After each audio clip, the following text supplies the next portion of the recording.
Hi friends, it's Saturday, July 26, 2014. Lynn and Jamie here.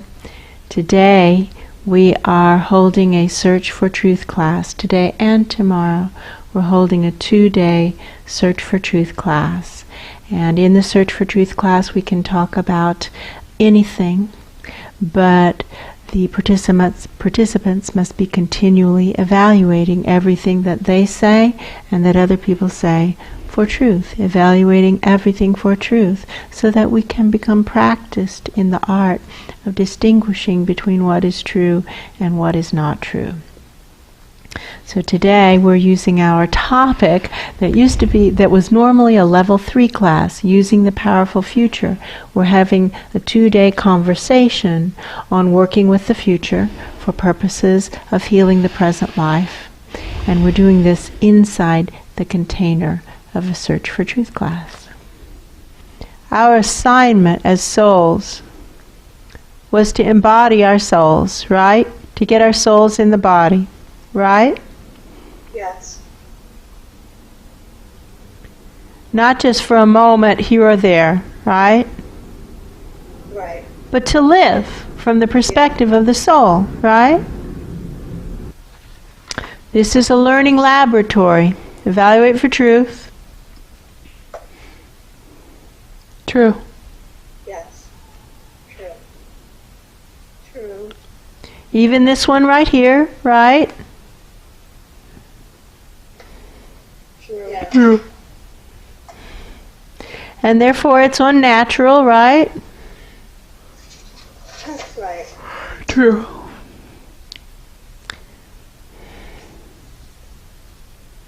Evaluate for truth.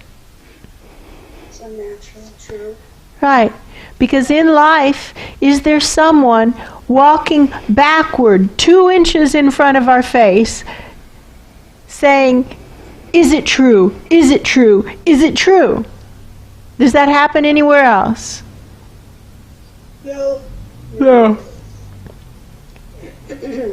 Look how difficult it is to evaluate for truth even under these circumstances, right?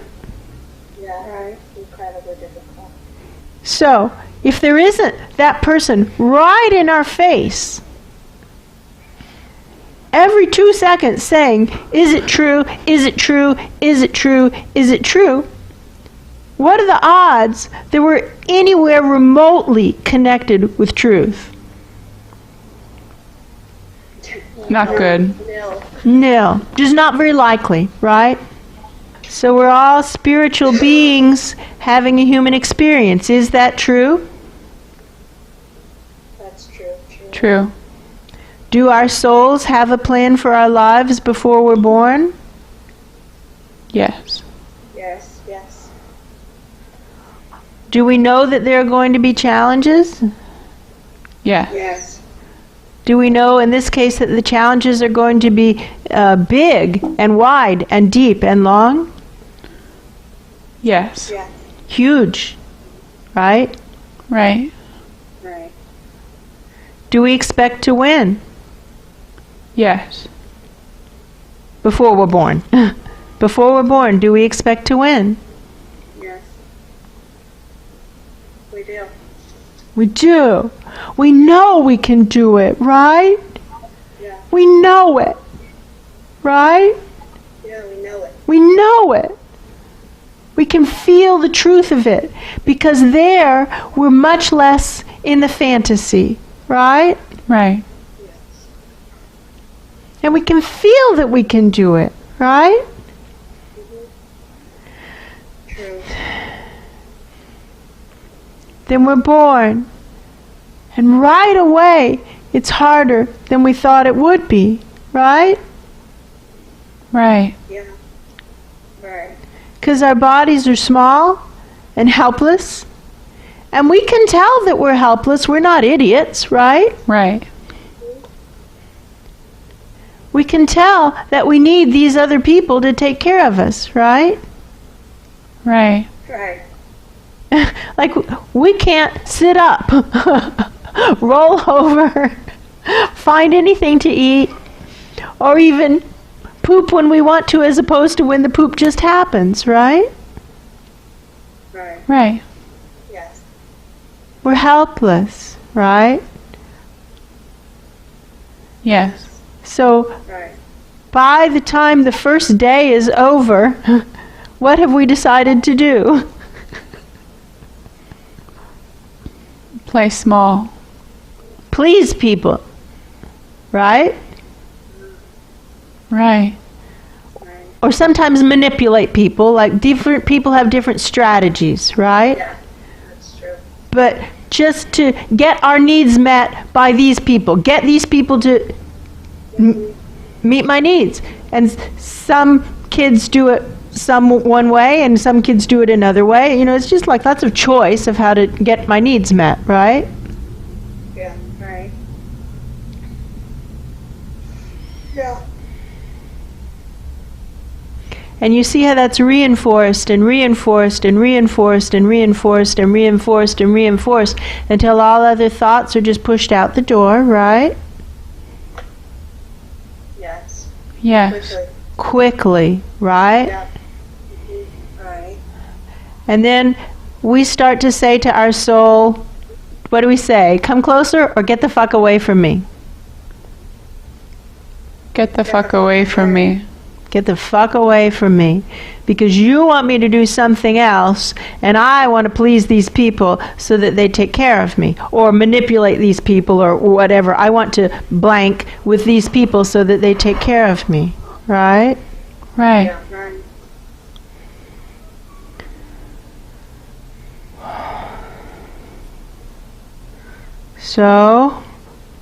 So many people are suffering because of this. Evaluate for truth. Is that true?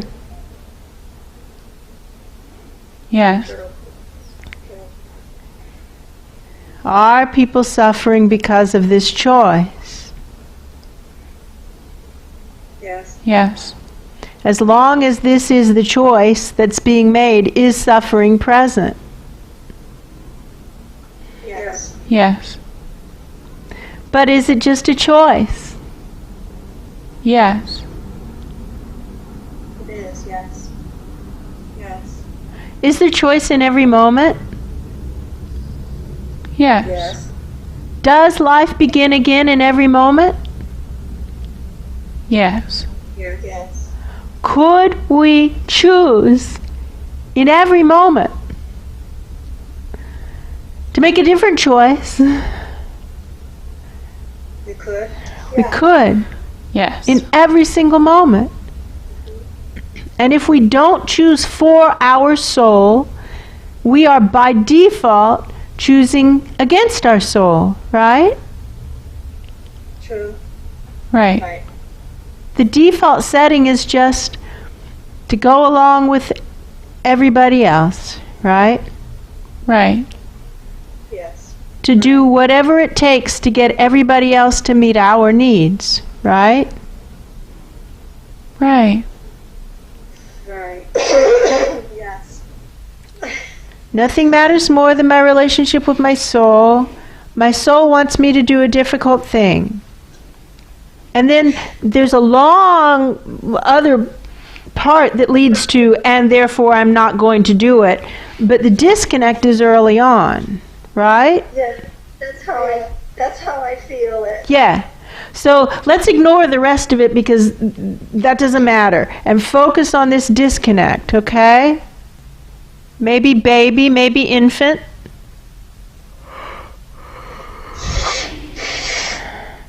Maybe that initial thing of, here I am small and helpless, right? So here we go.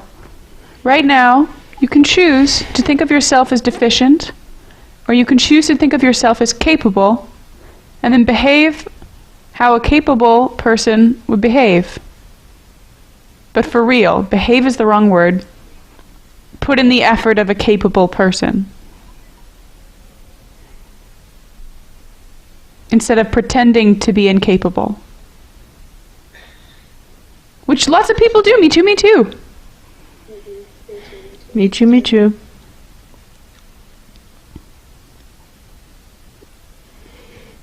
Because we haven't put in the effort yet to be able to say that we're incapable.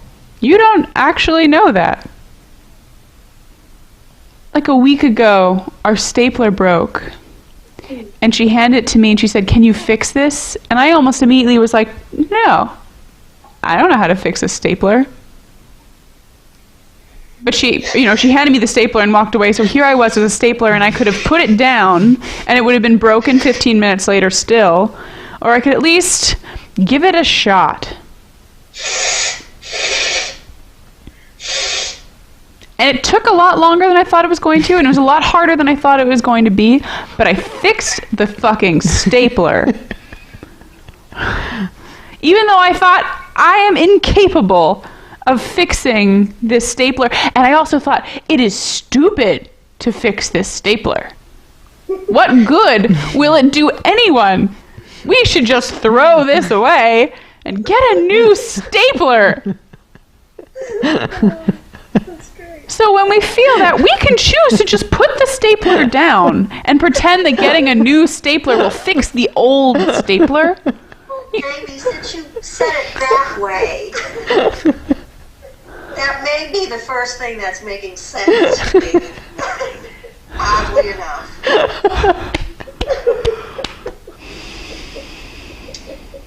So the broken stapler is still there, even if you buy 30 new staplers and you put them on top of the old stapler.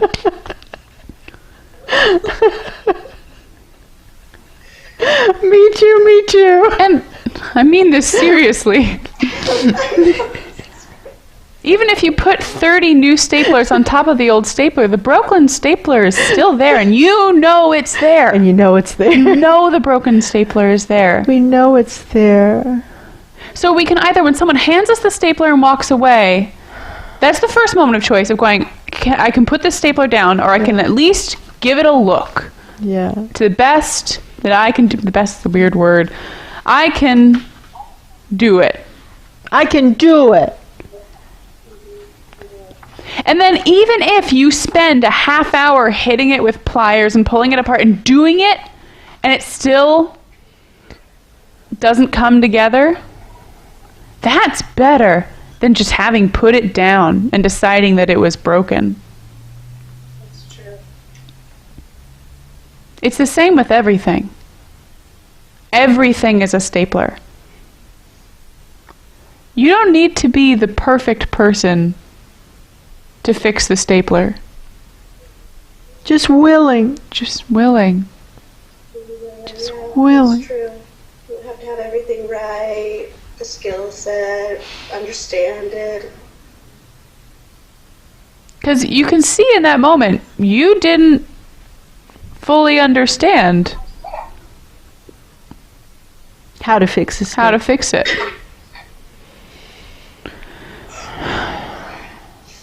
Yeah, that's a beautiful thing.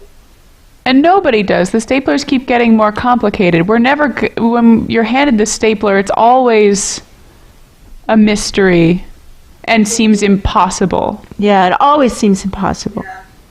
Yeah. It's like, I don't know how to do that. Yeah. I don't know how to do that, and I can't even see what the problem is sometimes. Right.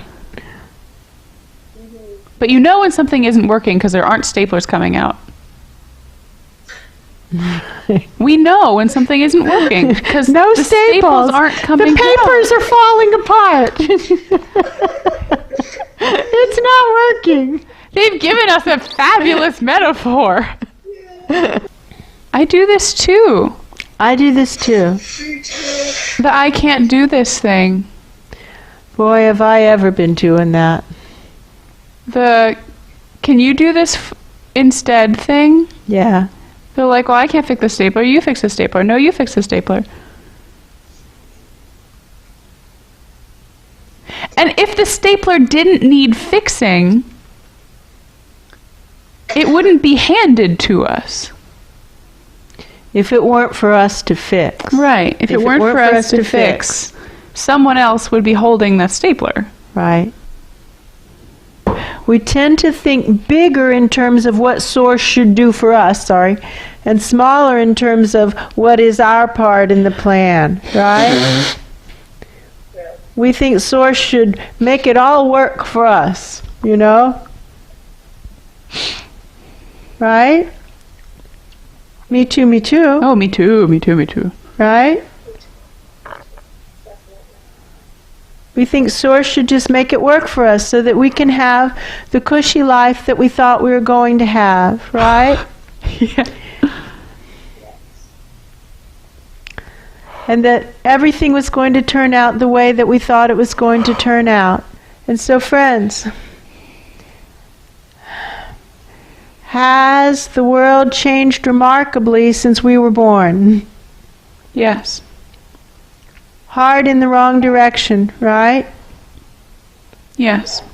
Is it likely the plan has shifted? Yes. Can we assume it will also impact our own lives? Yes. Can we assume it's going to impact our soul plans? Yes. And so, that life that was originally planned, is it likely that our current plan is harder or easier? Harder. But if we tried to live the life that was planned, it would be miserable anyway. But that's not a choice. That life is gone. Right. Right? Right. That life is gone. There's no choice there. That isn't a choice. Right? Right. That's like saying, I would like to camp on the Larsen ice shelf. Do you get the metaphor? Yeah. The Larsen ice shelf is no longer there. Yeah. It's gone. Right? Right. It melted. It fell into the sea. It broke up, crumbled, melted, and is gone.